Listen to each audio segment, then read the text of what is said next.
Assalamualaikum warahmatullahi wabarakatuh.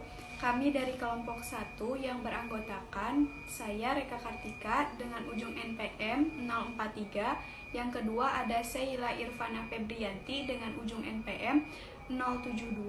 Yang ketiga ada Sulistia Apsari Hapita dengan ujung NPM 056. Yang keempat ada Irodatul Tio dengan ujung NPM 077. Yang kelima ada Alfian Sahri M dengan ujung NPM 115. Yang keenam ada Dede Nasrullah dengan ujung NPM 044. Kami di sini akan membahas mengenai pengaruh Islam di Asia Tenggara. Yang pertama ada proses Islamisasi di Asia Tenggara, di mana Asia Tenggara merupakan sebuah semenanjung yang terdiri dari Tanah Melayu dan Indochina. Tanah Melayu ini dihuni oleh beberapa negara seperti Indonesia, Malaysia, Filipina, Thailand Selatan atau Patani, kemudian Brunei. Sebelum kedatangan Islam ini, para penduduknya itu memiliki sistem kepercayaan yaitu animisme, kemudian digantikan oleh Hindu-Buddha yang terlihat dari beberapa peninggalan yang ditemukan. Proses Islamisasi di Asia Tenggara ini berawal dari negara Indonesia pada abad ke-7 yang dimulai dari wilayah Perlak, tepatnya di Aceh. Kemudian Islam menyebar ke wilayah Asia Tenggara lainnya. Hal ini dibuktikan oleh naskah tua Izar al-Haq yang menyatakan pada tahun 789 Masehi sebuah kapal asing yang membawa para pedagang dari India, Arab, dan Persia singgah di wilayah ini. Kemudian pada abad ke-10 Islam masuk ke wilayah Malaysia, tepatnya di wilayah Terengganu, yang dibawa oleh bangsa asing yakni terdiri dari bangsa Arab, India, dan Persia. Hal ini berdasarkan pada batu bersurat Terengganu yang ditemukan pada tahun 1303 Masehi di Kuala Berang, Terengganu. Sementara di Singapura, masuknya Islam ke wilayah ini datang dari pedagang dan ulama ataupun sufi yang berasal dari negara Persia, Gujarat, dan India. Menurut pendapat lain, masih belum ada bukti yang meyakinkan bahwa kapan pertama kali Islam masuk ke wilayah ini. Awal masuknya Islam di Patani terjadi pada awal abad ke-13, dibawa oleh dua orang yang berasal dari Persia, yakni Syekh Ahmad dan Syekh Said al-Basisa, yang merupakan seorang mubalik dari Pasai. Kemudian untuk Islamisasi di Brunei sendiri, Islam mulai masuk ke wilayah ini sekitar abad 14, kemudian menyebar ke berbagai daerah lainnya. Meskipun diyakini bahwa Islam telah datang dan memasuki wilayah ini pada sekitar tahun 977 Masehi. Catatan sejarah yang dapat dibuktikan adalah batu Tarsilah. Kemudian setelah itu Islam disebarkan oleh para pedagang asing yang memasuki wilayah ini. Islamisasi di tanah Melayu ini, jalur utama penyebarannya itu bukanlah dari perkawinan ataupun perdagangan, melainkan lewat jalur pendidikan yang dilakukan oleh para ulama ataupun sufi yang berprofesi sebagai pedagang. Para ulama melakukan Islamisasi dengan cara mengajarkan kepada para penduduk setempat tentang bagaimana kehidupan dalam Islam, dan hal ini sesuai dengan pendapat dari Azra. Pada saat proses Islamisasi, para ulama menyampaikan pendidikan Islam ini secara informal yang dalam pelaksanaannya menitik beratkan pada hubungan antara si mubalik dan masyarakat setempat. Pendidikan Islam ini kemudian makin intensif seiring dengan berjalannya waktu hingga akhirnya lembaga-lembaga formal ditemukan dan dibentuk, dan pada abad ke-20 muncullah madrasah-madrasah ataupun universitas-universitas Islam, ditambah dengan peran kerajaan Islam yang membantu menyebarkan Islam lewat jalur pendidikan di tanah Melayu ini. Penelitian ini sekaligus mendukung teori yang dikemukakan oleh Tin dan Cepa yang menyatakan bahwa perkembangan Islam di Melayu dengan jelas menunjukkan bahwa peranan dari pedagang Islam, para pemimpin, raja, pejuang, misionaris, dan ilmuwan memiliki peranan masing-masing dalam proses Islamisasi ini. Sekian dari saya. Selanjutnya, materi kedua mengenai kerajaan-kerajaan Islam di Asia Tenggara. Kerajaan-kerajaan Islam di Asia Tenggara dalam sejarah perkembangannya, Islam masuk ke kawasan Asia Tenggara, kemudian berkembang pesat dengan menjadi salah satu kekuatan yang besar di bidang politik, ekonomi, dan sosial budaya. Salah satu perkembangan yang dapat dilihat yaitu pada bidang politik. Pada bidang ini tentunya sudah kita ketahui berdirinya kerajaan-kerajaan Islam di Asia Tenggara. Adapun kerajaan-kerajaan Islam itu diantaranya yang pertama ada Kerajaan Samudra Pasai. Kerajaan Samudra Pasai merupakan kerajaan Islam pertama di Indonesia. Sultan Malik Al-Saleh adalah raja pertama sekaligus sebagai raja pendiri dari Kerajaan Samudra Pasai ini.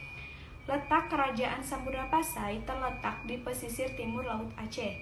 Kerajaan Samudra Pasai berdiri pada pertengahan awal abad ke-13, yaitu dengan ditemukannya batu nisan yang bertuliskan nama raja pertama Kerajaan Samudra Pasai, yaitu Malik Al-Saleh.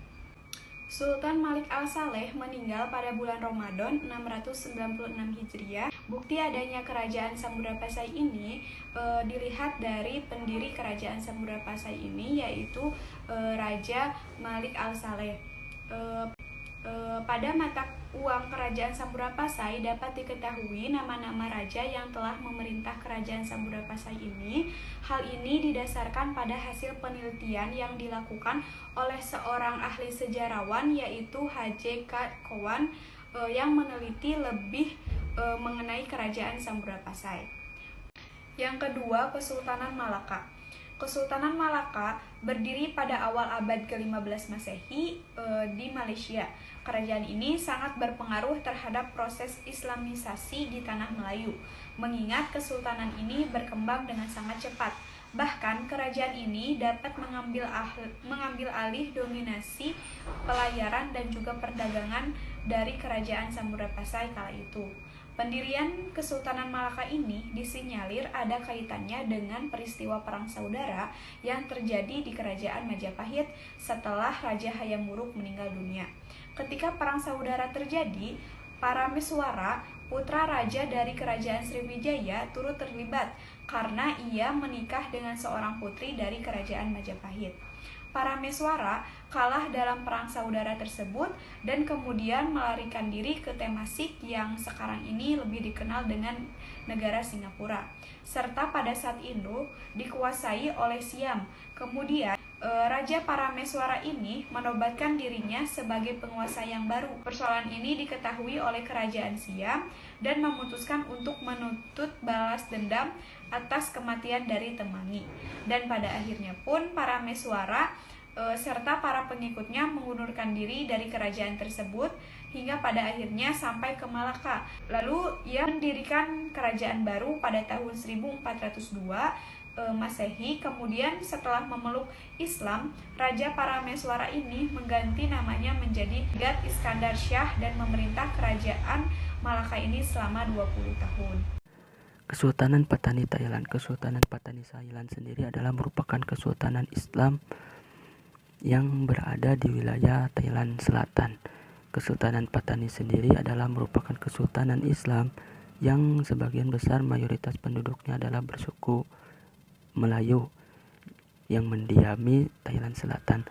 Raja pertama daripada Kesultanan Patani Darussalam ini adalah Sultan Ismail Shah, yang juga merupakan pendiri daripada Kesultanan Islam Patani Darussalam. Memerintah pada tahun 1500 sampai dengan 1530-an Masehi. Nah, Islam masuk ke wilayah Thailand Selatan sendiri, ke wilayah Patani sendiri adalah dengan datangnya Syekh Said. Syekh Said ini adalah seorang mubalik dari Samudra Pasai yang berhasil menyembuhkan seorang raja di Thailand Selatan ini yang bernama Payatunakpa.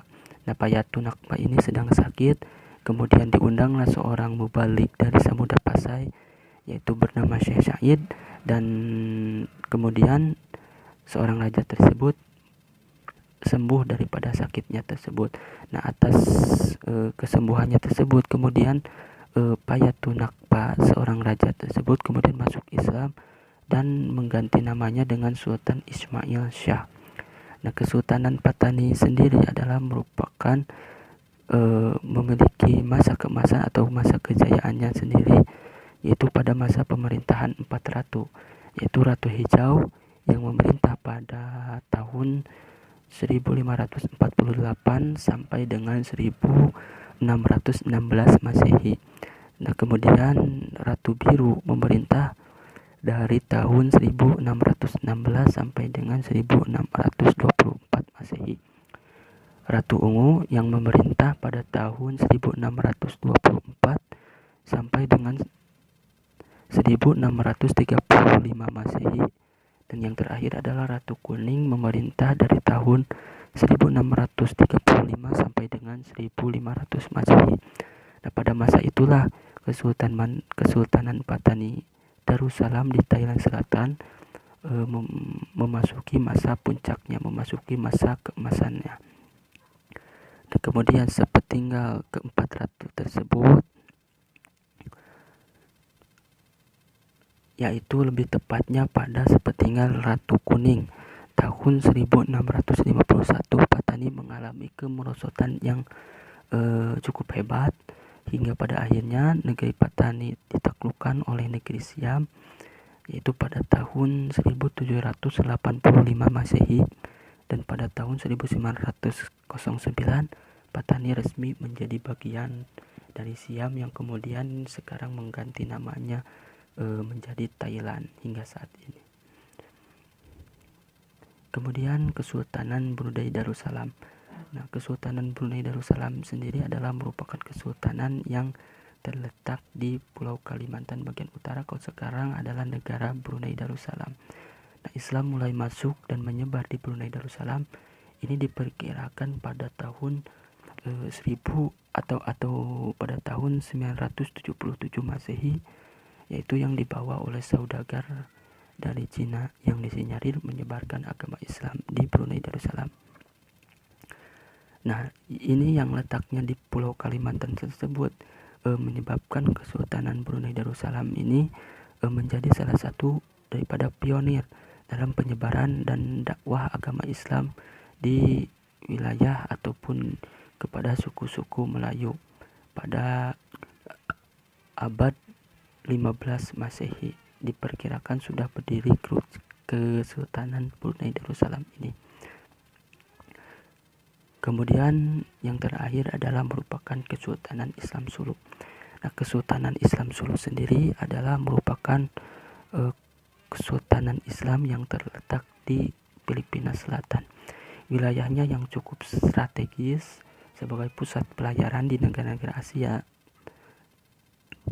menuju di negara-negara Asia adalah merupakan pelayaran dari Asia Tengah menuju Asia Timur, menjadikan wilayah Filipina mudah masuk pengaruh dari berbagai kepercayaan dan budaya.